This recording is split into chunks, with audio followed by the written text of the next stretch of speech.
सियासी हलचल हो या सरहदों की हिफाजत, कारोबार का बाजार हो या सेहत की आगाही, रहें बाखबर एमबीबी न्यूज के साथ।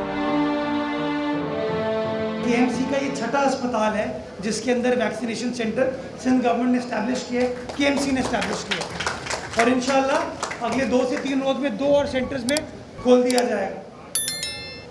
ये इसलिए ज़रूरी है कि एक आम आदमी को कन्विंस करने के लिए, उसकी जहन साजी करने के लिए कि ये वैक्सीन लगाना आपके लिए ज़रूरी है। अगर आप इस वबा से बचना चाहते हैं, अगर आप मामूल की ज़िंदगी की तरफ वापस जाना चाहते हैं, ये वैक्सीन लगाना ज़रूरी है।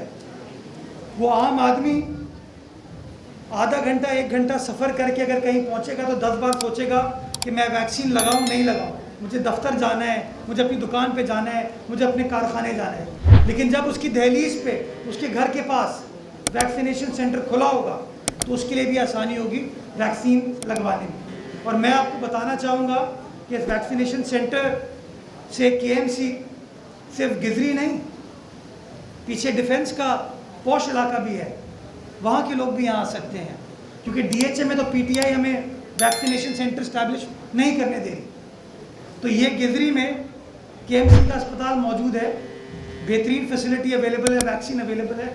मैं शहरियों से गुजारिश करना चाहूँगा कि डीएचए के लोग हों, क्लिफ्टन के लोग हों, गिजरी के लोग हों, लोअर गिजरी के लोग हों, पीएनटी कॉलोनी के लोग हों, क्लिफ्टन ब्लॉक 8 ब्लॉक 9 के लोग हों, दिल्ली कॉलोनी के लोग हों, रेलवे कॉलोनी, पंजाब कॉलोनी के लोग हों, जितने भी लोग हैं वो यहाँ पर आएँ।